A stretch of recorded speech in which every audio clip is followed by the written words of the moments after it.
Superman has got to be one of my most anticipated movies of 2025. For the first time in a long time, I actually feel excited about a new DC movie. The cast looks stacked, the tone feels just right, and from everything we've seen so far, this could be the fresh start DC desperately needs. So, as the release date winds down, it's sad to see LEGO decided to skip out on this one. And to be honest, I don't blame them. That last DC attempt probably lost LEGO crazy amounts of money, and doomed us to years of nothing but LEGO Batman sets. Well, if they won't do anything about it, I'll just have to step into the phone booth and do it myself. I present set number 21938, the Daily Planet Ambush. The set includes 916 pieces and 9 minifigures of some of the characters from the film. So with all that said, let's ditch the glasses and fly right into it. Starting us off, we have the last son of Krypton himself, Superman. From what we've seen in the trailers, David Cornsweat's take on this iconic character looks pretty super, man.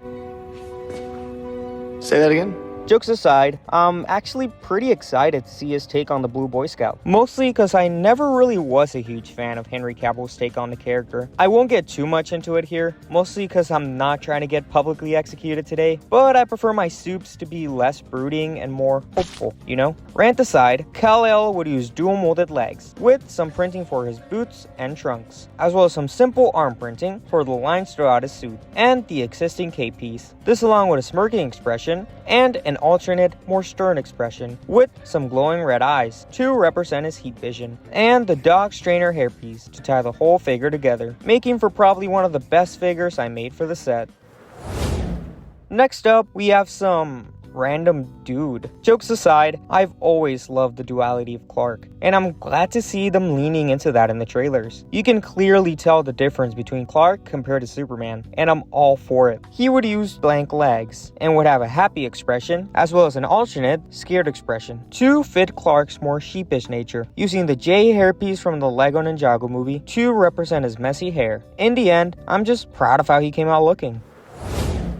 The choice to include Krypto in the movie really tells you everything you gotta know about this new attempt at the DC universe. I'm so happy to see James Gunn leaning into some of the goofier aspects of the world. This good boy would use a new, modified version of the Terrier dog piece, being dual molded to have his collar, with some printing on his torso for his little dog tag, as well as a new, small cape piece that would attach to his back. Even though it's just one piece, it's gotta be one of my favorite parts of the set.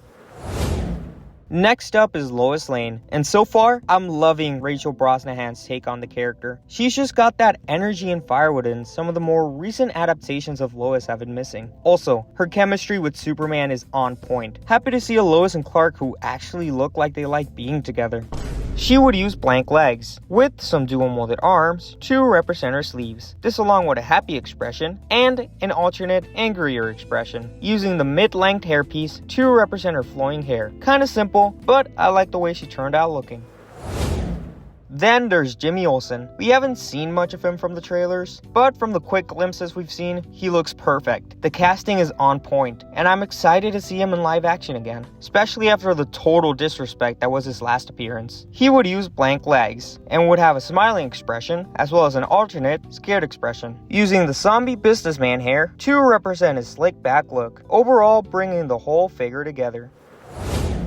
Next up is Mr. Terrific, and I genuinely know absolutely nothing about this dude. Zero. Nada. All I know is that he's like the third smartest person from the DC universe, but apart from that, I really have nothing to say about him. Still, I think I cooked with this figure though. He would use dual molded legs, with some printing for his boots. This along with a neutral expression, and an alternate, angrier expression, using the T'Challa Star-Lord hairpiece from the Marvel CMF for his fresh cut. Even if the head looks a little off, I'm still really proud of the final figure.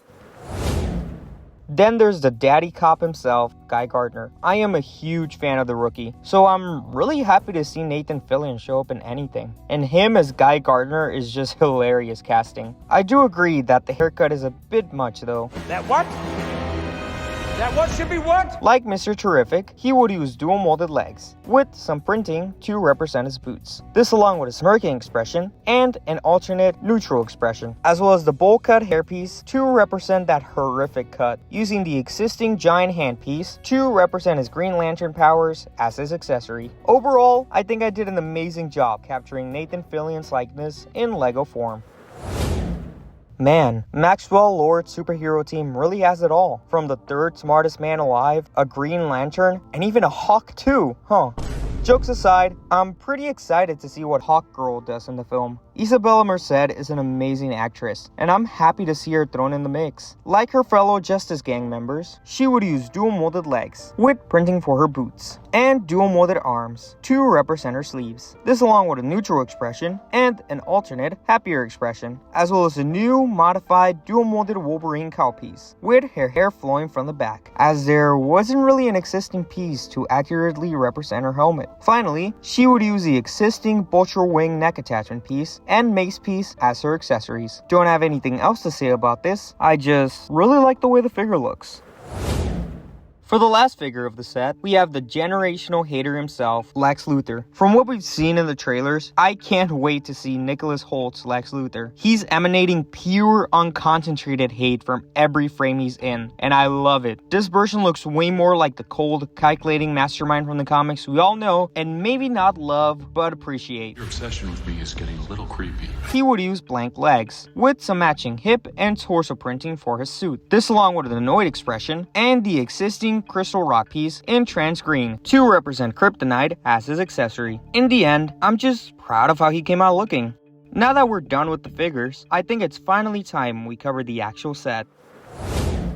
For the build, I decided to build the Daily Planet building we've seen in most of the trailers. Mostly because I love that they brought back the huge golden globe on the roof. It's such an iconic part of the building, and it's crazy to me it's taken this long to see it once again in live action. Starting us off, there would be a side build for the Hammer of Boravia. They've popped up in a couple trailers here and there, and I thought it would be fun to give the heroes something to face against. They would be very similar to some of the more recent mech-like builds we've gotten, using the same pieces for their arms and legs, as well as 2 new sticker decals for their torso emblem, and a printed dome piece for their head. The actual build would consist of 3 floors, inspired by some of the more recent modular-like sets we've gotten from Marvel. The first floor includes a small corner street, with a lamp, a trash can, like the others included in the Marvel modulars, and a stack of boxes with a new print for a newspaper depicting Superman stopping a runaway train. There would also be a play feature on the 3rd floor. When this pin is pulled, the whole wall comes crumbling down, simulating the Hammer of Boravia destroying the building. Finally, the roof would have a dome piece with printing for the iconic Daily Planet globe. Now, you may have noticed this large phone booth by the 1st floor, which is honestly the coolest part of the set. There would be this hand crank at the top, which, when twisted, would activate a mechanism similar to that of the Batcave set, allowing you to simulate Clark Kent ripping off his suit and turning into Superman,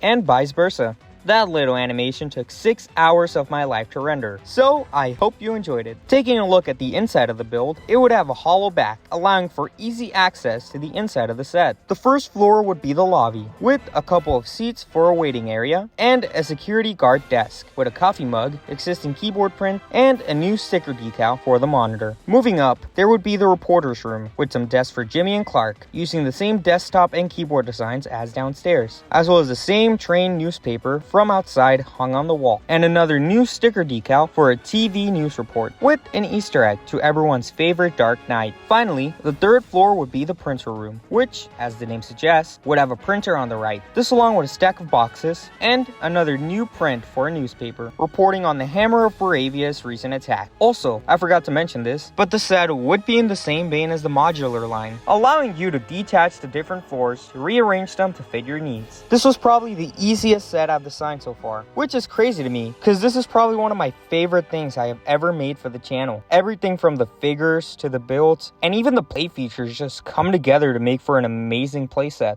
Well, there you go. That's all the builds and minifigures from Superman that I was able to make for this custom set. If you enjoyed today's video, please consider heat visioning that subscribe button and leaving a like, as it helps out the channel a lot. While you're down there, let me know what you thought of the set. I had tons of fun finally giving the Man of Steel the Lego love he desperately needs. As always, have a great day, and remember to stay awesome and creative. See ya!